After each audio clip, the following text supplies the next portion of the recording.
September kita mempelajari mengenai hukum internasional yang diampu oleh Ibu Marni Arani. Dan pada pagi kali ini kita akan membahas perdebatan yang dimana mausinya itu mengenai tantangan memasukkan perusahaan transnasional sebagai subjek hukum internasional. Nah, di depan kita ini sudah ada tim kontra dan tim pro. Baik, tanpa memperpanjang waktu lebih lama lagi, saya akan membuka terlebih dahulu untuk tim pro menyampaikan argumennya. Kepada tim pro, silakan. Warahmatullahi wabarakatuh. Shalom, Om Swastiastu, Namo Buddhaya, Salam Kebajikan untuk kita semua. Baiklah, pada hari ini saya selaku tim pro, sebelum memulai mosi perdebatan pada hari ini, izinkan saya untuk memperkenalkan tim kelompok saya pada hari ini. Yang terdiri dari saya sendiri yaitu Maina Aida, dan di sebelah kiri saya ada Nova Marita Manalu, dan di sebelah Nova ada baiklah, untuk tidak memperpanjang waktu, saya masuk pada mosi pada hari ini, yaitu tentang tantangan memasukkan perusahaan transnasional sebagai subjek hukum internasional. Yang mana perlu kita ketahui bahwasannya transnasional sendiri itu merupakan salah satu strategi bisnis dalam hal Assalamualaikum warahmatullahi wabarakatuh. Waalaikumsalam warahmatullahi wabarakatuh. Shalom, Om Swastiastu, Namo Buddhaya, Salam Kebajikan untuk kita semua. Baiklah, sebelum saya memulai mosi perdebatan pada hari ini, saya selaku tim pro izin memperkenalkan diri terlebih dahulu. Perkenalkan, nama saya Maina Anida dan kelompok saya ada Marita Manalu.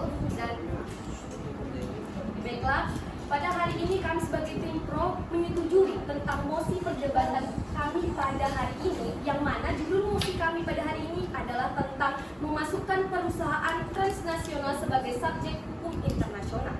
Nah, perlu kita ketahui bahwasanya transnasional sendiri merupakan salah satu strategi bisnis dalam hal perluasan cakupan suatu perusahaan melewati batas-batas kedaulatan negara tersebut. Namun, masih mempertahankan ciri atau khas dari perusahaan asal tersebut. Nah, perusahaan transnasional sendiri merupakan perusahaan yang awal mulanya itu dibentuk sebagai perusahaan induk dan nantinya akan dikembangkan atau menghasilkan anak-anak perusahaan tersendiri di berbagai negara, namun tetap dikelola atau diatur oleh perusahaan induk itu tersendiri. Nah, perusahaan transnasional itu tuh merupakan perusahaan komersial. Nah, yang mana mengoperasikan fasilitas yang substansial dan melakukan bisnis di lebih dari satu negara atau tidak menganggap negara tersebut sebagai rumah nasionalnya. Perusahaan transnasional itu adalah organ masyarakat. Nah, yang penting dalam teritori di mana mereka beroperasi. Mereka memiliki properti sendiri, menghasilkan pendapatan atau income, membayar pajak, mengolah dan memproduksi barang dan jasa, serta mempengaruhi kehidupan dari para pekerja dan juga masyarakat lokal. Nah, seperti yang kita tahu, bahwasanya subjek hukum internasional adalah setiap pemegang hak dan kewajiban merupakan hukum menurut hukum internasional. Karena hukum internasional itu sudah mengalami perubahan. Diawali pada zaman kuno yang hanya mengatur hubungan antar negara yang sudah mengalami perubahan. Diawali dari dan negara yang menjadi subjek hukum internasional tunggal pada saat itu. Kemudian fase setelah Perang Kedua, di mana jumlah negara semakin banyak, demikian juga bertambahnya subjek hukum internasional.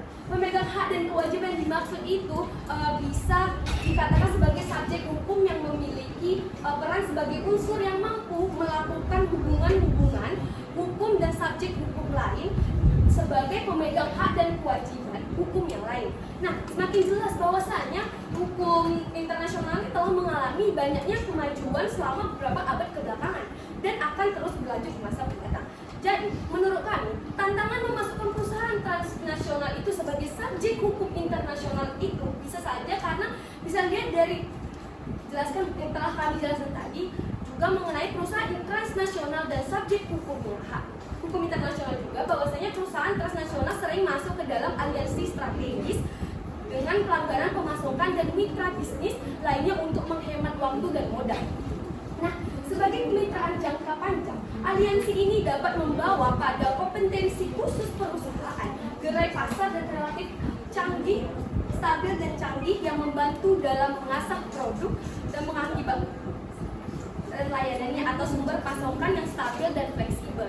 Nah, hal ini dapat mengakibatkan perusahaan virtual terdiri dari beberapa perusahaan independen yang berkolaborasi untuk membawa produk atau layanan ke pasar.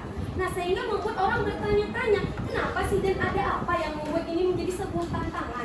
Nah, mengapa perusahaan transnasional itu perlu dimasukkan sebagai subjek hukum internasional? Dari Junior dan Bastos Kalazan menyatakan bahwasanya PT adalah peserta penting dalam komunitas internasional dan para ahli ilmu internasional mengakui bahwa peran mereka terlalu penting untuk diabaikan secara hukum. Tidak ada keraguan bahwasanya PT bisa mempengaruhi dan dipengaruhi oleh hukum internasional. Perlu penegasan bahwasanya perusahaan transnasional seringkali dikatakan bahwa sudah saatnya untuk menggolongkannya sebagai salah satu subjek hukum internasional itu sendiri, karena PT kerap kali melakukan beberapa pelanggaran terutama di bidang HAM serta lingkungan, sehingga apabila tidak digolongkan sebagai subjek, PT akan lebih leluasa dalam melakukan pelanggaran tersebut. Bukan tanpa alasan, mereka terkadang luput dalam menegakkan hukum internasional. Baiklah, sekian dari saya kembalikan kepada moderator. Terima kasih kepada pembicara pertama dari Roy yang sudah memberikan argumennya mengenai mosi kali ini. Selanjutnya saya persilakan kepada tim kontra pembicara pertama untuk memberikan argumennya. Kepada tim kontra saya persilakan. Assalamualaikum warahmatullahi wabarakatuh. Salam Om Swastiastu, Namo Buddhaya, salam kebajikan. Saya di sini sebagai perwakilan dari kelompok 6 yaitu kelompok pro yang beranggotakan saya sendiri, Leonardo Simanjuntak, kemudian rekan saya Imelda Pandiangan, kemudian Windy Pratiwi dan Regina Cecilia yang berhalangan hadir pada hari ini. Adapun saya di sini untuk menyampaikan argumen saya dari kelompok kontra tentang mosi kita pada hari ini, yaitu tantangan memasukkan perusahaan transaksional sebagai subjek hukum internasional. Seperti yang kita ketahui, secara praktek saat ini hukum internasional yang dikatakan sudah masuk ke era modern masih belum memiliki peraturan universal mengenai peraturan mengikat terhadap perusahaan internasional tersebut, dan masih hanya mendelegasikan wewenang pada negara-negara untuk mengatur PT di negaranya, sebagaimana yang diatur dalam pasal 2 peraturan tersebut. Contohnya, perusahaan transaksional juga mempunyai tanggung jawab di ranah perlindungan terhadap hak asasi manusia. 25 status dari PT itu sendiri kadang menjadi penghalang dalam memaksakan mereka untuk bertanggung jawab dan patuh terhadap hukum internasional. Sebagaimana dijelaskan di bagian latar belakang di atas, PT dianggap bukan merupakan salah satu subjek hukum internasional dikarenakan mereka tunduk pada hukum nasional. Hal ini sejalan dengan Code of Conduct on Transnational Cooperation atau ECOSOC, di mana pasal 55 menyatakan entitas perusahaan transnasional adalah tunduk pada yurisdiksi di negara di mana mereka beroperasi. Suatu entitas perusahaan transnasional beroperasi di negara tertentu dalam menghormati operasinya di negara itu untuk ditunda. Kemudian dengan menjadi subjek hukum dari negara tersebut, otomatis mereka tunduk terhadap hukum nasional negara tersebut. Meskipun Code of Conduct itu tidak mengikat secara langsung terhadap PT, tidak kepada PT untuk mengatur mengenai PT tersebut sebagai subjek hukum nasionalnya, dan harus tunduk terhadap hukum nasional Indonesia juga dinyatakan dalam Undang-Undang Nomor 25 Tahun 2007 tentang penanaman modal, khususnya di pasal 5. Itu artinya PT bisa dihukum di Pengadilan Indonesia menurut hukum Indonesia. Bisa disimpulkan bahwa hambatan pertama dalam menjadikan PT atau NTC sebagai subjek hukum internasional dikarenakan instrumen yang mengaturnya masih kurang jelas. Sekian, terima kasih. Oke, pro juga gitu. Baik, terima kasih kepada tim kontra yang sudah memberikan argumennya untuk bisa mungkin membantah dari tim pro. Saya lanjutkan kembali kepada tim pro selaku pembicara kedua untuk memberi atau memperkuatkan kembali argumennya. Saya silakan. Baiklah, saya dari tim Pro selaku pembicara kedua akan melanjutkan argumennya. Hal inilah yang menjadi dasar pertimbangan berikutnya dari pakar hukum internasional menjadikan PT sebagai salah satu subjek hukum internasional, karena selama ini kebanyakan mereka hanya dipertanggungjawabkan secara hukum nasional saja. Meskipun pelanggaran yang telah dilakukan sudah berlingkup transnasional atau bahkan internasional, sedangkan di tingkat internasional, perusahaan transnasional masih belum secara penuh diakui sebagai subjek hukum, sehingga walaupun aktivitas yang diakibatkan perusahaan dapat dikategorikan sebagai suatu kejahatan internasional, suatu pengadilan perusahaan internasional seperti ICC (International Criminal Court) tidak menyandang yurisdiksi untuk mengadilinya.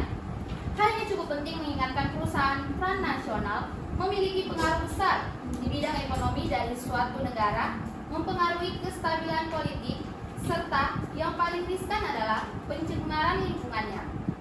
Biasanya, aktivitas dari PT atau TMC sebagai aktor utama dari globalisasi menunjukkan kesulitan dalam menuntut pertanggungjawaban pelanggaran mereka atas hak asasi manusia dalam pemahaman hukum internasional klasik ataupun tradisional yang sudah umum. Untuk menentukan apakah suatu objek hukum internasional telah memenuhi persyaratan atau kriteria, perlu dilakukan pembandingan lebih lanjut antara teori dan kenyataan yang terjadi ataupun aktivitas yang telah dilakukan secara objek HI tersebut. Agak disayangkan, hingga saat ini masih belum terdapat instrumen internasional yang mengatur secara pasti tentang apa saja parameter untuk menentukan apakah suatu badan dapat dikatakan sebagai subjek atau tidak. Untuk menentukan hal tersebut pasti akan menimbulkan kesulitan atau bahkan pro kontra, dikarenakan parameter yang kita gunakan masih sebatas pendapat para sarjana. Perusahaan transnasional memikul hak dan kewajiban berdasarkan hukum HAM internasional, sebagaimana dinyatakan dalam berbagai konvensi HAM yang bersifat soft law, sehingga dapat dikatakan sebagai subjek hukum HAM internasional. Menurut hemat penulis, beliau mendasarkan pada telah adanya instrumen internasional yang membebankan kewajiban pada PT, meskipun hanya berlingkup pada kewajiban melakukan penghormatan terhadap hak asasi manusia saja. Tetapi agak sulit untuk meyakinkan apabila hal tersebut dapat digolongkan sebagai pembeban kewajiban. Sehingga dapat disimpulkan, PT merupakan salah satu subjek HI, sebab pembebanan kewajiban hukum internasional yang sesungguhnya biasanya bersifat memaksa dan memiliki sanksi apabila dilanggar. Adapun hambatan lain yang pertama dalam menjadikan PT sebagai subjek hukum internasional disebabkan oleh berbagai hal. Misalnya pro kontra di kalangan pakar HI yang cenderung memiliki berbagai pandangan masing-masing. Ada kubu yang berpaham HI klasik, ada kubu yang berpaham modern, di mana HI klasik tidak mengakui perusahaan tradisional sebagai subjek HI dan hanya negara-negara sentris. Sudah tidak diragukan bahwa negara merupakan subjek HI tertua dan terpenting, serta telah lama dipertimbangkan sebagai satu-satunya subjek hukum internasional. Terlihat dalam pandangan di atas bahwa pergelutan mengenai paham klasik dan modern masih berjalan hingga kini, meskipun globalisasi semakin meluap ke dalam kehidupan komunitas internasional. Narasi Westphalia klasik menyatakan negara sebagai satu-satunya subjek hukum internasional dengan memegang erat hak-hak serta kewajiban, sehingga pandangan hukum internasional konservatif atau klasik terus dipakai. Yang kedua, dan cukup penting adalah masih belum adanya instrumen yang membebankan hak atau kewajiban langsung kepada PT dengan konsekuensi sanksi menurut HI yang dilanggar. Saya kembalikan kepada moderator. Baik, terima kasih kepada pembicara kedua dari Pro yang sudah memperkuat argumennya dari Pro sendiri. Nah, kita lanjutkan kembali kepada tim kontra dari pembicara kedua yang akan memperkuat kembali dari argumen yang sebelumnya disampaikan dari si pembicara pertama. Kepada pembicara kedua di tim kontra, saya persilakan. Melanjutkan kami dari pembicara pertama dari rekan saya, bahwasanya Mahkamah Internasional telah menyatakan dalam Reparation Case 1949 mengenai kriteria yang harus dipenuhi untuk menjadi subjek hukum internasional, yakni yang pertama kapasitas menanggung hak dan kewajiban, yang kedua itu memiliki kapasitas untuk mengajukan klaim ke pengadilan internasional. Sedangkan prasyarat menurut Ian Brownlee seperti yaitu membuat kontrak, memiliki hak dan kewajiban berdasarkan beberapa instrumen hukum internasional, mengajukan klaim dari cabang hukum internasional dan menikmati hak serta imunitas dari yuridiksi nasional. Nah, lanjutnya, Ian Brownlee menyatakan untuk dapat dikatakan sebagai salah satu subjek hukum internasional, setidaknya harus memenuhi salah satu prasyarat tersebut, sehingga bisa dikatakan sebagai subjek hukum internasional secara terbatas. Meskipun begitu, para sarjana seperti James Crawford dan Christopher Greenwood menganggap bahwa hal itu masih belum cukup untuk menegaskan status PT sebagai subjek hukum internasional.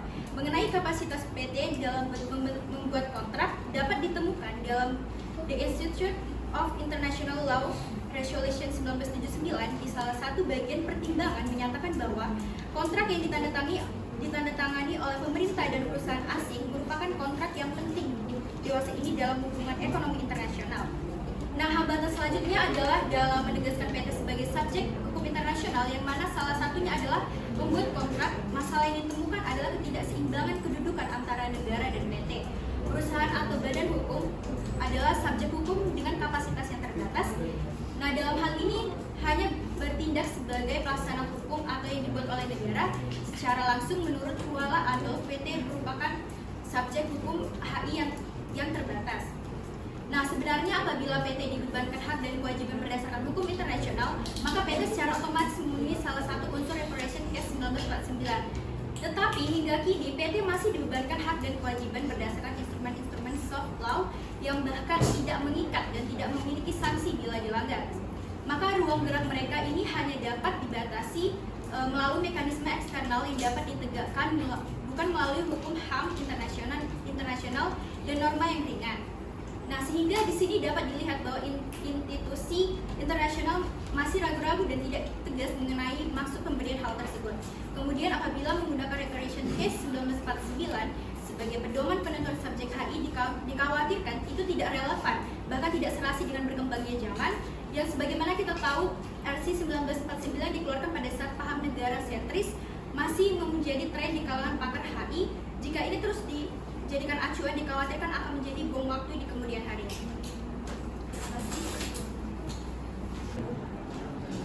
Terima kasih kepada pembicara kedua yang sudah memperkuat argumennya dari tim kontra. Selanjutnya yaitu dari pembicara ketiga, tim pro, yang memberikan kesimpulan ataupun mungkin benang merah yang akan memperkuat kembali dan mempertegas kembali bahwasanya argumen yang mereka sampaikan itu adalah benar. Saya persilakan kepada pembicara ketiga untuk menyampaikan untuk memperkuat argumennya. Terima kasih kesempatan telah diberikan kepada saya oleh moderator, dan di sini saya selaku pembicara dari tim pro. Bagian saya di sini itu menyimpulkan bahwasanya hukum internasional yang telah berkembang ke arah modern merupakan faktor pendorong yang mendesak masuknya perusahaan transnasional sebagai subjek hukum internasional. Karena di sini juga dikatakan bahwa ekonomi serta lingkungan di lingkup komunitas internasional dalam beberapa kasus ditemukan bahwa PT sendiri memiliki lebih kuat daripada suatu negara. Dalam upaya melaksanakan hal-hal tersebut ditemukan perbedaan pendapat maupun pro kontra di kalangan akademisi. Nah, serta ahli hukum internasional ada yang mengatakan bahwa inilah saatnya untuk menjadikan PT sebagai salah satu subjek hukum internasional di dalam bidang tertentu seperti hukum HAM internasional, hukum investasi internasional, dan bahkan sebaiknya PT dijadikan sebagai state subjek ataupun juga quasi state subjek. Perkembangan hukum internasional merupakan agensi dan faktor pendesak agar ketidakjelasan dan perdebatan PT bisa segera diakhiri. Karena sudah saatnya PT yang sudah semakin diakui keberadaannya layak untuk mendapatkan kejelasan. Hukum internasional harus mengembarkan hak dan kewajiban secara langsung kepada PT dan TNC. Secara tegas, kami di sini menyampaikan bahwa kami dari tim pro secara tegas dan lugas pro terhadap mosi perdebatan kami hari ini, yaitu tentang tantangan memasukkan perusahaan internasional sebagai subjek hukum internasional. Oke, sekian dan terima kasih. Terima kasih kepada pembicara ketiga dari tim pro yang sudah memperkuat argumennya. Dan selanjutnya langsung saja kepada pembicara ketiga yang akan memberikan kesimpulan ataupun benang merah yang akan meyakinkan atau memperkuat kembali dari argumen tim kontra. Kepada tim kontra saya persilakan. Menambahkan mosi dari tim kami, yaitu terdapat beberapa bentuk-bentuk pelanggaran HAM perusahaan transnasional. Berdasarkan temuan pelanggaran HAM oleh perusahaan transnasional, pengkategorian ini lebih menekankan pada ruang lingkup atau jenis pelanggaran HAM. Yang pertama, pelanggaran terhadap hak-hak ekonomi, sosial, dan budaya. Yang kedua, pelanggaran hak-hak sipil dan politik. Yang ketiga, pelanggaran terhadap hak-hak yang dilindungi oleh hukum humanitar internasional. Sebagai contoh, pelanggaran terhadap ketentuan larangan memproduksi senjata yang dilarang oleh hukum humanitar internasional seperti biological weapons untuk menyerah tentara musuh dan penduduk sipil. Dan ada juga pelanggaran berupa pencemaran lingkungan. Yang pertama, secara umum perusahaan transnasional harus memenuhi hukum yang berlaku di host country dan dalam melakukan aktivitasnya harus memperhatikan pembangunan yang berkelanjutan. Sedangkan secara khusus perusahaan internasional memiliki kewajiban. Yang pertama, harus membangun dan menyusun sistem manajemen lingkungan yang disesuaikan dengan visi perusahaan, antara lain dengan melakukan evaluasi informasi yang berkaitan dengan lingkungan hidup, masyarakat, dan keselamatan publik serta dampak yang timbul terhadap lingkungan selama perusahaan beroperasi. Yang kedua, harus melindungi beberapa pegawainya dan masyarakat setempat dalam melakukan operasinya, termasuk resiko yang mungkin akan timbul. Nah, dapat kita simpulkan terkait termasuknya perusahaan transnasional sebagai subjek hukum internasional adalah bahwa ini adalah topik yang kontroversial dalam hukum internasional. Beberapa argumen mendukung pengakuan perusahaan transnasional sebagai subjek hukum internasional dengan alasan bahwa mereka memiliki pengaruh global yang signifikan dalam urusan internasional. Namun ada juga argumen yang menentangnya dengan alasan bahwa perusahaan seharusnya tidak memiliki status hukum yang setara dengan negara-negara yang sistem hukum nasional. Nah, dapatkah perusahaan internasional dianggap sebagai subjek hukum internasional atau tidak dapat bervariasi tergantung pada peraturan dan pandangan negara-negara tertentu dalam hukum internasional. Debat tentang masalah ini masih berlanjut dan penentuan status hukum perusahaan transnasional dalam hukum internasional akan terus berkembang seiring berjalannya waktu. Sekian, terima kasih. Terima kasih kepada pembicara ketiga dari tim kontra yang sudah memberikan kesimpulan dari setiap argumen yang telah diberikan. Berakhirnya dari pembicara ketiga yang telah menyampaikan argumennya, maka berakhirlah penyampaian argumen dari setiap tim pro dan tim kontra. Nah, di sini saya bisa mengambil kesimpulan bahwasanya dari tim pro itu mengatakan bahwasanya hukum internasional yang telah berkembang ke arah modern merupakan faktor pendorong yang mendesak masuknya perusahaan transnasional sebagai subjek hubungan internasional. Lalu ada juga PT memiliki pengaruh yang besar di bidang HAM, ekonomi, serta lingkungan di lingkup komunitas internasional.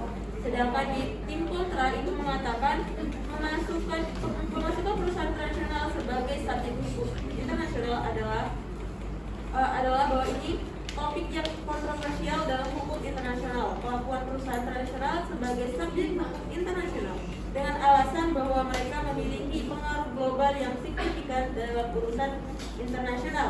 Namun, ada juga argumen yang menentangnya dengan alasan bahwa perusahaan seharusnya tidak memiliki status hukum yang setara dengan negara-negara dalam sistem hukum internasional. Mungkin itu saja yang dapat saya tarik kesimpulannya. Semoga teman-teman pada hari ini bisa mengambil ilmunya dari setiap argumen-argumen yang telah diberikan. Urusan untuk kalian setuju atau tidak itu tergantung pada diri masing-masing. Oke, pada sesi terakhir yaitu tanya jawab dari para audiens. Mungkin dari teman-teman yang ada yang ingin memberikan pertanyaan untuk tim kontra atau tim pro.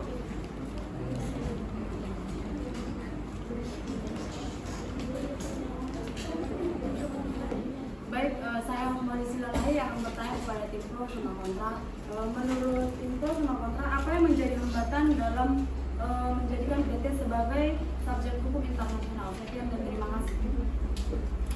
Menjawab pertanyaan dari Hotmauli, kan tadi kami sudah menjelaskan bahwa adapun hambatan lain yang pertama dalam menjadikan PT sebagai subjek hukum internasional disebabkan oleh berbagai hal.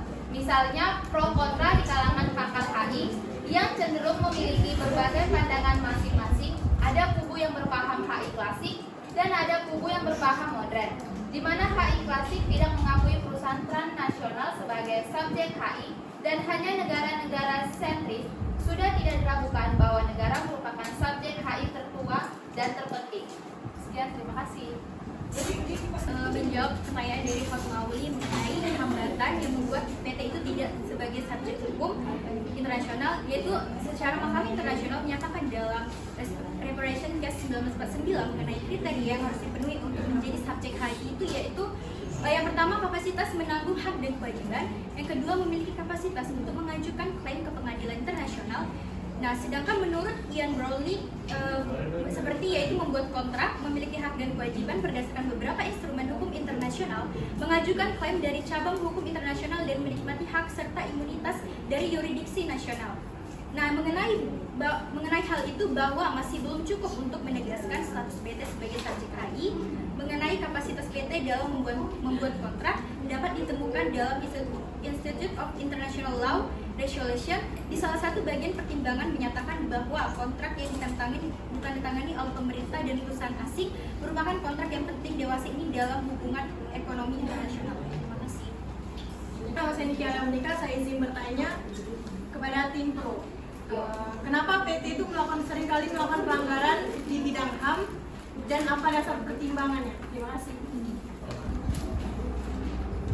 Baiklah, saya izin menjawab pertanyaan dari saudari Moni, yang mana beberapa pelanggaran HAM terutama di bidang HAM itu izin menjawab dari saudari Moni. Tadi juga kami sempat menjelaskan bahwasanya di bidang HAM itu sehingga tidak digolongkan sebagai satu. PT akan lebih luasa dalam melakukan pelanggaran tersebut. Nah, hal yang perlu dipertanggungjawabkan itu secara hukum internasional saja, meskipun pelanggaran yang telah dilakukan sudah berlingkup transnasional atau bahkan internasional. Sedangkan di tingkat internasional itu ada perusahaan transnasional masih sudah berlingkup penuhi diakui serta subjek hukum, sehingga walaupun aktivitas yang diakibatkan perusahaan tersebut dikategorikan sebagai sebuah kejahatan internasional, suatu pengadilan internasional seperti ICC International Criminal Court tidak menyatakan jurisdiksi atau mengadilinya. Ya. Jadi memang ketika bicara subjek internasional, teman-teman yang tadi sudah menjelaskan kalau yang klasik cuma ada beberapa ya, suatu negara, misalnya, kemudian organisasi internasional, kemudian palang merah internasional, kemudian individu sekarang juga masuk ya, individu. Nah, organisasi internasional individu cuma sedikit ya, kemudian ada tata kepikaan ya kan. Tapi yang kemudian yang berkembang hari ini adalah perusahaan transnasional atau multinasional boleh tidak dijadikan subjek hukum internasional karena bicara tentang dampak. Bisa saja misalnya ada perusahaan multinasional tertentu yang melakukan misalnya pelanggaran hukum. Nah, yang paling sering memang dalam hubungan internasional atau dalam dalam kegiatan-kegiatan bisnis, sebuah perusahaan multinasional itu melakukan pelanggaran HAM, misalnya misalkan tadi ya. Kemudian misalnya yang paling penting lagi adalah mereka sering melakukan pelanggaran terhadap hukum lingkungan. Nah, hampir kebanyakan perusahaan multinasional ini kan dia memiliki cabang-cabang kan di berbagai negara ya kan ya. Nah, misalnya apa perusahaan multinasional yang berkenaan multinasional itu maksudnya dia internasional kelasnya ada di mana-mana. Nah, biasanya dia sifatnya terbuka dalam artian mereka punya saham yang diperjualbelikan di bursa saham internasional. Biasanya tandanya dia TBK ujungnya. Nah itu ya. Contohnya misalnya apa? Kita bisa kasih contoh misalnya PT Freeport, ya kan? PT Freeport ini kalau kalian lihat tuh gambar tambang itu ya, lingkar sampai bawah itu apa namanya itu? Kayak lingkaran apa? Sampai sebegitu parahnya kondisi lingkungan di Papua saat ini. Tapi siapa yang bertanggung jawab terhadap proses perbaikan atau rehabilitasi lingkungan yang ada di sana? Kalau misalnya terjadi sesuatu terhadap lingkungan di sekitarnya, bisa saja kan misalnya longsor, ya kan? Siapa yang bertanggung jawab? Apakah negara yang mau dimintai pertanggungjawaban? Sementara yang melakukan perbuatan hukumnya atau pelanggaran hukumnya itu perusahaan. Selama ini perusahaan atau badan usaha hanya menjadi subjek hukum perdata. Hukum perdata kan ada dua ya subjeknya ya, manusia pribadi atau individu dan badan hukum. Nah, perusahaan multinasional selama ini dia berbadan hukum, masuk kajiannya di perdata. Nah, kalau dimintai secara keperdataan saja, terus kemudian aspek pidananya siapa yang mau bertanggung jawab gitu ya? Aspek pidana kan dikajiannya maksudnya publik dia. Nah, hukum internasional kajiannya juga publik. Nah, kebanyakan para ahli hukum tadi saya bilang cuma pendapat para sarjana yang menyatakan harusnya dia dimintai juga secara pertanggungjawaban pidana publiknya. Siapa yang bertanggung jawab terhadap perusahaan lingkungan? Siapa yang bertanggung jawab misalnya terhadap pelanggaran HAM yang dilakukan oleh sebuah perusahaan? Atau misalnya berkenaan dengan yang paling sering dibicarakan sampai hari ini tuh bicara tentang korupsi yang dilakukan oleh sebuah perusahaan, ya kan? Itu kan pidana kajiannya. Kalau misalnya dia tidak dijadikan sebagai subjek hukum internasional, itu tadi apakah negara yang menanggung semua kesalahan itu, sementara yang melakukan perbuatan hukumnya atau pelanggaran pidananya itu perusahaan atau badan usaha yang merupakan subjek hukum perdata dia. Kalau perdata kan dia aspeknya hanya ganti rugi, ya kan? Ganti rugi, bayar denda dan sebagainya. Sementara bisa jadi yang dilakukan bukan aspek perdata saja. Kalau aspek perdata kan misalnya pelanggaran kontrak, ya kan? Pelanggaran kontrak itu biasanya hanya ganti rugi dia, tidak bisa dituntut secara pidana. Tapi kalau pertanyaannya lagi, kontranya lagi tadi ya, kalau dia dimintai pertanggungjawaban secara pidana, siapa yang bertanggung jawab secara pidana? CEO-nya, direkturnya misalnya. Nah, itu membingungkan lagi akhirnya gitu ya. Kalau direkturnya yang bertanggung jawab karena pada saat itu dia menjabat sebagai direktur sebuah perusahaan atau CEO, misalnya yang di Indonesia itu ada perusahaan multinasional yang bergerak di bidang televisi, MNC-TV gitu ya, kan ini multinational corporation ya. Nah, tapi yang sangat dekat dengan pelanggaran hukum pidana itu perusahaan-perusahaan di bidang pertambangan, penanaman modal asing, ya kan? Mereka punya tambang emas di sini. Bukan punya kita yang Freeport itu, kita semua bagi kontrak karya namanya. Jadi mereka membayar sejumlah biaya atau istilahnya izin, misalnya izin sewa lahan dan sebagainya, kita berbagi hasil bahkan ya. Kalau Freeport itu ya hanya biaya di awal saja gitu ya. Sementara hasil dari tambang emasnya itu kan mereka yang mendapatkan. Tapi terhadap perbaikan lingkungan di Papua itu siapa yang bertanggung jawab? Sampai sebegitunya putaran itu kan ya, lingkar sampai bawah. Kalau rusak alamnya, siapa yang bertanggung jawab? Ya kan? Siapa yang mau dimintai? Negara Indonesia. Sementara yang mengelola itu adalah pihak swasta. Memang pro kontra memang ya. Kita mau bilang mereka bisa dijadikan subjek, tapi siapa yang bertanggung jawab di perusahaan itu terhadap kondisi, misalnya kalau perbuatannya dan perbuatan hukum pidana, ya itu memang pro kontranya di situ mungkin ya. Tapi saya pribadi lebih setuju diminta pertanggungjawaban. Karena siapa?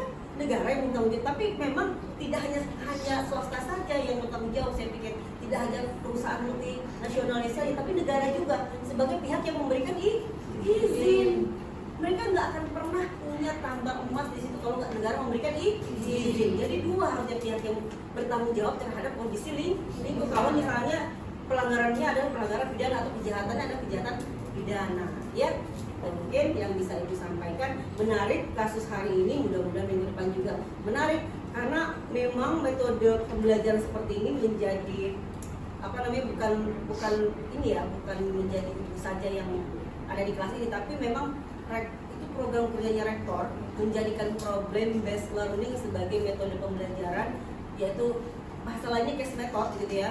Jadi kita belajar dari kasus dan dari masalah, akhirnya kita belajar. Jadi teman-teman tadi bisa jadi kalau nggak belajar kasus ini kalian nggak akan memahami ada loh yang namanya subjek hukum lain selain yang kita baca di buku-buku misalnya, walaupun sebenarnya itu sudah banyak ya dikaji secara ilmiah oleh para sarjana hukum di jurnal-jurnal ilmiah ya. Baik, itu mungkin pertemuan kita pada hari ini. Terima kasih sudah hadir di perkuliahan internasional. Tepuk tangan untuk kita semua.